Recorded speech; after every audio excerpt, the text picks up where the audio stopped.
پھر سمجھ لینا محبوب میرے نے آن پڑے ہے جنازہ۔ حضرت معاذ ابن جبل رضی اللہ تعالیٰ عنہ سے حضور نے فرمایا معاذ جب تم واپس گزرو گے نا تو میری قبر کے پاس سے گزرو گے، ملاقات نہیں ہوگی۔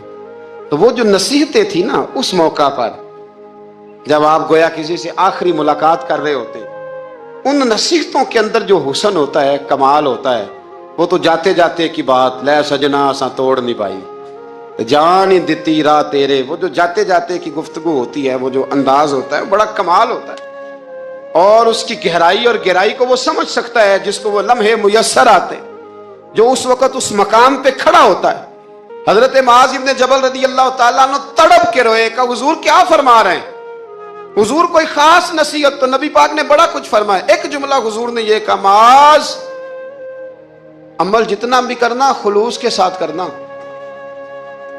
اور محبوب نے فرمایا تیرا خلوص کے ساتھ کیا ہوا تھوڑا عمل بھی رب کی بارگاہ میں زیادہ بنا کے تیرے لیے ذریعہ نجات بن جائے گا۔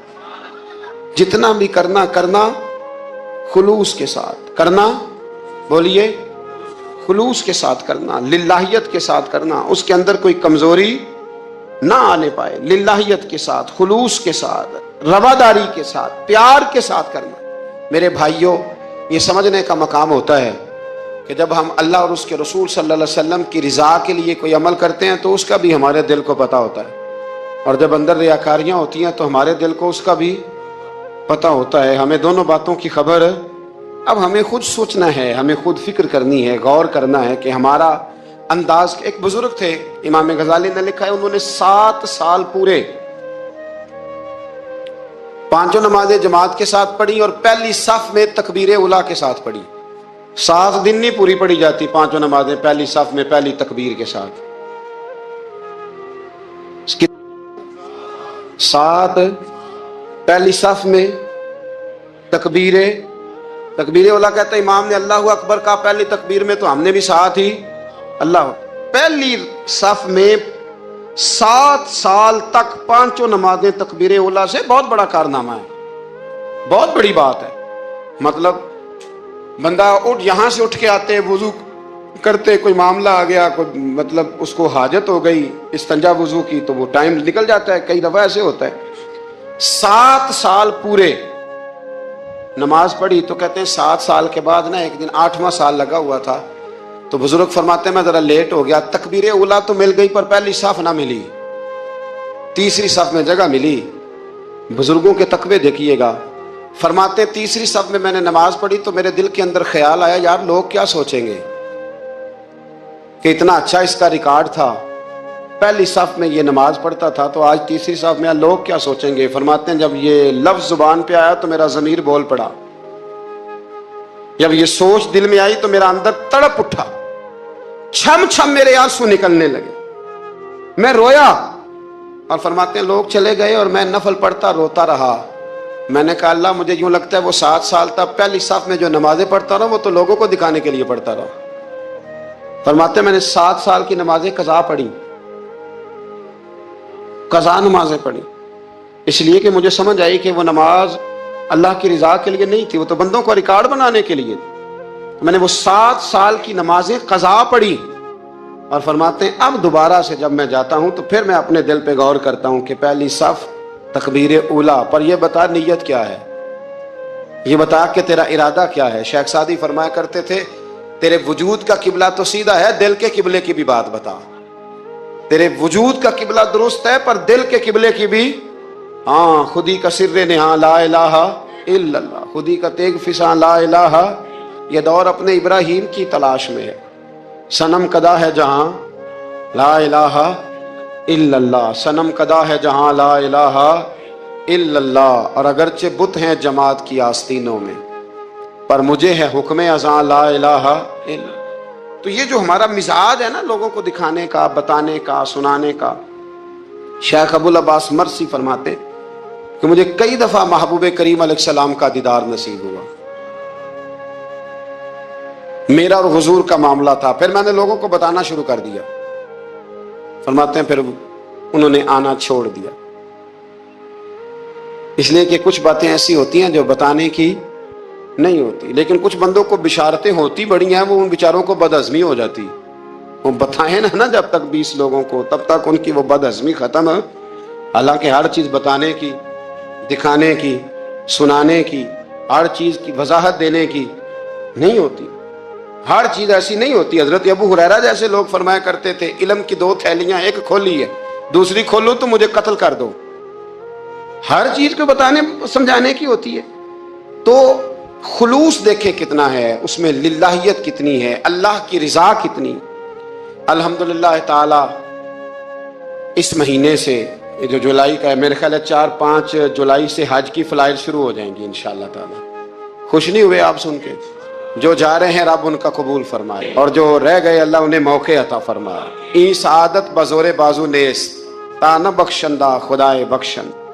یہ سعادتیں بازو کی قوت سے نہیں ملتی، تبھی ملتی ہیں جب اللہ عطا کرتا ہے، جب رب اپنے فضل سے عطا کرتا ہے، پھر یہ سعادتیں ملتی ہیں. لوگ حج کے لیے جا رہے ہیں، اور آپ کو پتا ہے حج بھی آج کل ساتھ ساتھ حج ہوتا ہے، ساتھ ساتھ سیلفی ہوتی ہے، آخر تک چلتا ہے. ایک بزرگ تھے حضرت ابو مرتعش ان کا نام تھا. وہ فرماتے ہیں میرا 4تھا-5واں حج تھا، نفلی حج کرنے کے لیے میں جا رہا تھا. تیاری میری مکمل ہو گئی تھی، 2-4 دنوں میں میری روانگی تھی، ارادہ میرا مضبوط تھا، معاملات سارے طے ہو گئے تھے، بس میں جانے کے قریب تھا. فرماتے ہیں کہ میں ایک دن گھر میں بیٹھا تھا، اماں جی نے نا کہا بیٹا ذرا پتر ذرا پانی کا پیالہ دینا. فرماتے میرے دل میں خیال آیا کہ ایک تو میں عالم ہوں، صوفی ہوں، درویش ہوں، مولوی ہوں، اور دوسرا یہ کہ میری کل پرسوں تیاری بھی ہے، تو پانی تو چھوٹا بھائی بھی دے سکتا ہے، یہ کام کو بچہ بھی کر لے گا. میں نے چھوٹے کو اشارہ کیا ذرا پانی دینا، وہ گیا اور مٹکے سے پانی بھر کے اماں کو دے دیا. کہتے جب اس نے اماں کو پانی دیا نا تو میرے اندر پھر مد و جزر شروع ہوا، پھر میری ضمیر کی آوازیں اٹھنے لگی، پھر اندر سے بلندی ہونے لگی، پھر آوازیں آئیں، اور پھر میں نے اعلان کیا. میں نے کہا خو یہ کیا ہوا؟ سینکڑوں اور ہزاروں میل حج کرنے کے لیے جانا میرے لیے آسان ہے، اور یہ 2 قدم اماں کو پانی دینا میرے لیے مشکل ہے. یہ کیا بات ہوئی؟ حالانکہ حج کرنے سے بھی اللہ نے راضی ہونا تھا، اور اماں کو پانی پلانے سے بھی اللہ نے راضی ہونا تھا. پر یہ میں کس جگہ کھڑا ہو گیا ہوں کہ سینکڑوں میل اور ہزاروں میل جا کے حج کرنا میرے لیے آسان ہے، لیکن پانی بھر کے لانا میرے لیے مشکل ہے. چند قدموں کے فاصلے پہ مٹکا پانی کا پڑا ہے. فرماتے ہیں بس اسی وقت پھر مجھے سمجھ آئی کہ وہ حج میں لوگوں نے ذرا حاجی حاجی کہنا ہے نا، حج میں لگا شور اٹھے گا نا کہ چھٹا حج کر کے آیا ہے. حج میں ذرا آوازیں اٹھیں گی نا، ماشاءاللہ کیا بات ہے، پھول ڈلیں گے اور پتیاں گریں گی اور نام ہوگا. لیکن اماں کو پانی دینے سے کسی نے اعلان تو نہیں نہ کرنا، شاباش تو نہیں نہ دینی، کسی بندے نے آواز تو نہیں نہ اٹھانی. فرمایا میں اسی وقت اسی لمحے اٹھ کے ماں کے قدموں میں بیٹھا اور پیر پکڑ کے کہا اماں مجھے معاف کر دے. اماں کہنے لگی بیٹے کیا ہوا؟ میں نے کہا اماں مجھے سمجھ آ گئی، آج میرا نفلی ہے، میں اس سال نہیں جاؤں گا، اگلے سال جاؤں گا. اب یہ پورا سال میں تیری نوکری کروں گا، میں تیری خدمت کروں گا، تیرے پیر دباؤں گا، تیرے لیے کھانا لاؤں گا، میں تیری ڈیوٹی کروں گا. اس لیے کہ مجھے سمجھ آئی ہے کہ نیکی کا تصور اصل میں ہے کیا. ہم بالعموم وہ نیکی کرنے جا رہے ہوتے ہیں جو نیکی بھی ہوتی ہے اور دنیا میں اس کا نام بھی ہوتا ہے، تذکرہ بھی ہوتا ہے، اس کی وجہ سے ہمارا قد بھی اونچا ہو رہا ہوتا ہے. حالانکہ نیکی کا تصور تو بڑا چھوٹا سا ہے. کل معروف صدقہ، مسکرا کے ملنا بھی نیکی، رزق حلال کما کے بچوں کو کھلانا بھی نیکی، گلی سے پتھر اور کانٹا اٹھا دینا بھی نیکی. پر ہمیں تو کوئی لمبی چوڑی نیکی چاہیے، کوئی بڑی نیکی چاہیے. اس لیے بہت سارے ایسے لوگ ہیں جو نیکیاں ان کی پہنچ میں ہوتی ہیں وہ نہیں کرتے. وہ محرم کے ایام میں نا ایک جگہ پہ حاضری کا موقع ملا، تو وہاں ایک صاحب کہہ رہے تھے ہم مریں گے، لڑیں گے، جانیں دیں گے، قربانی دیں گے، ہم امام علی مقام کی سنت ادا کریں گے، سارا کچھ کریں گے. تو بعد میں وہ میرے پاس بیٹھے تو میں نے انہیں کہا کہ جب جنگ کا موقع آئے گا تو انشاءاللہ لڑیں گے، جانے بھی دیں گے. پر ابھی آپ یہ کام کریں کہ امام حسین ایک رات میں پورا قرآن پاک پڑھا کرتے تھے، یہ والی سنت امام حسین کی شروع کریں. یہ والی سنت ابھی آپ سٹارٹ، جب وہ موقع آئے گا تو انشاءاللہ وہ کام بھی کریں گے. یہ والی سنت آپ سٹارٹ کریں امام صاحب کی. امام صاحب 100 نفل پڑھا کرتے تھے فرض نماز کے علاوہ روزانہ، 100 رکعت نماز نفل. تو آپ یہ والی سنت امام حسین کی شروع کریں نا. تو جب کربلا سجانے کی باری آئے گی تو پھر کربلا بھی سجا لیں گے، لیکن ہم نے یہ والے کام نہیں کرنے، نمازیں 5 پوری نہیں پڑھنی، ہم نے تو صرف کربلا والی سنت ادا کرنی، نعرے لگانے ہیں، وہاں تک پہنچنا ہے۔ میرے عزیز یاد رکھیں، اللہ کی رضا ہر جگہ پیش نظر ہو۔ میرے رسول کریم صلی اللہ تعالی علیہ وسلم کی عالی مرتبت خدمت میں ایک جنگ کے موقع پر صحابہ نے عرض کیا تھا کہ یا رسول اللہ صلی اللہ تعالی علیہ وسلم، فلاں آدمی بڑی ہمت سے لڑ رہا ہے، جہاد کر رہا ہے، بڑی بات ہے۔ تو حضور نے فرمایا یہ جہنمی ہے، جہاد کر رہا تھا، توجہ ہے میری بات پر؟ حضور نے فرمایا یہ جہنمی ہے، یہ دوزخی ہے، یہ بندہ جنتی نہیں۔ جب سرکار دو عالم صلی اللہ تعالی علیہ وسلم نے یہ بات ارشاد فرمائی تو صحابہ کہتے ہیں ہمیں تجسس ہوا کہ یہ کیا بات ہوئی، اتنی ہمت سے، جوان مردی سے، اتنی وہ دلیری سے لڑ رہا ہے اور حضور نے فرما دیا دوزخی ہے۔ کیسے دوزخی کیسے؟ تو ایک صحابی کہنے لگے میں اس کا پیچھا کرنے لگا، جب پیچھا کرنے لگا تو اس پر نہ کچھ زخم کاری لگ گئے تھے، زخم گہرے تھے، وہ زخموں کو برداشت نہ کر سکا اور ایک مقام ایسا آیا کہ اس نے خود اپنے پیٹ میں خنجر لگا کے، پیوست کر کے، خنجر مار کے یا تلوار مار کے یا نیزہ مار کے اس نے خودکشی کر لی، زخموں کی تاب نہ لا سکا۔ حضور نے فرمایا تھا کہ یہ جہنمی ہے، تو اس کی وہ جو بات تھی وہ صادق ہو گئی۔ کہتے ہیں میں فوراً بولا، میں نے کہا میرے محبوب جو فرماتے ہیں حق اور سچ ہی فرماتے ہیں، دیکھو کس موت مرا ہے۔ اب اس پر مفسرین نے لکھا ہے کہ وہ بندہ جو گھر سے نکلا تھا نا، تو وہ دین کے لیے لڑنے نہیں نکلا تھا، وہ قومیت کے لیے لڑنے آیا تھا کہ میرا سارا قبیلہ گیا ہے تو مجھے بھی جانا چاہیے، ہماری قوم سے فلانی قوم ٹکرائی ہے تو لہذا ہمیں، اس کی نیت میں، ارادے میں دین، للہیت اور خلوص شامل ہے۔ اس کی دلیل وہ حدیث ہے جس میں حضور نے فرمایا کہ عالم بھی، سخی بھی اور شہید بھی اس وجہ سے جہنم میں جائیں گے معاذ اللہ کہ ان کی خدمات کی وجہ اللہ کی رضا نہیں تھی، خدمات کی وجہ ذاتی شہرت تھی، بہادری کے دعوے تھے، سخاوت کا سبب یہ تھا کہ لوگ انہیں سخی کہیں۔ خلوص والا جو عمل ہوتا ہے نا، خلوص والا، وہ تو بڑا تھوڑا بھی ہو تو قبول ہوتا ہے، اس میں بڑی، دیکھیں نا اللہ کی بارگاہ میں مقدار نہیں دیکھی جاتی، معیار دیکھا جاتا ہے، مقدار نہیں دیکھی جاتی، معیار دیکھا جاتا ہے۔ نبی کریم علیہ السلام نے ایک جنگ کے موقع پہ اعلان کیا کہ ہر بندہ چندے میں حصہ دے، قحط کا زمانہ ہے، بہت زیادہ مال کی ضرورت ہے، ہر آدمی آئے، حصہ ڈالے، آگے بڑھے۔ جب سرور دو عالم صلی اللہ تعالی علیہ وسلم نے یہ اعلان فرمایا، حضور نے حکم دیا تو بڑا بڑا مال دیا۔ حضرت عثمان غنی نے کئی 100 اونٹ دیے مال کے بھر کے، حضرت صدیق اکبر نے بھی بڑا دیا، فاروق اعظم نے بھی آدھا مال دیا، حضرت عبد الرحمن ابن عوف جیسے لوگوں نے ہزاروں اور لاکھوں دینار دیے۔ ایک غریب صحابی تھے، وہ فرماتے میں نے زور سے عصر تک یہودی کے باغ میں مزدوری کی، چند کلو کھجوریں ملی تو لا کے میں نے حضور کی بارگاہ میں نذرانہ پیش کیا۔ فرماتے میرے دل میں خیال تھا کہ وہ میری اٹی کیا کرے گی، میرا ایک قطرہ کیا کرے گا، جہاں لوگوں نے لاکھوں دیے، ہزاروں دیے تو کیا بنے گا۔ لیکن فرماتے ہیں قربان جاؤں، وہ ڈھیر لگا تھا مسجد نبی میں مال کا، میرے نبی نے نا وہ مال اٹھا کے جو میں نے دیا تھا اس کے اوپر بکھیر دیا، اور حضور فرمانے لگے سن بھائی، جتنا ان سب کو اجر ملے گا اتنا اللہ تجھے اکیلے کو عطا فرمائے گا، اتنا تجھے اکیلے کو ملے گا۔ پیچھے دلیل ہے، میرے نبی پاک علیہ الصلوۃ والسلام کے فرمان کے پیچھے دلیل ہے کہ اس میں خلوص بڑا تھا، اس بندے میں للہیت بڑی تھی، اس میں ذوق تھا، شوق تھا، ہمت تھی، اس نے محنت کی تھی۔ تو خلوص والا تھوڑا عمل بھی زیادہ ہو گیا۔ چھوڑے ریاکاریاں، چھوڑے تصنع، کوئی بھی کام کریں تو پہلے دل سے فتویٰ پوچھیں، پہلے اپنے آپ سے پوچھیں۔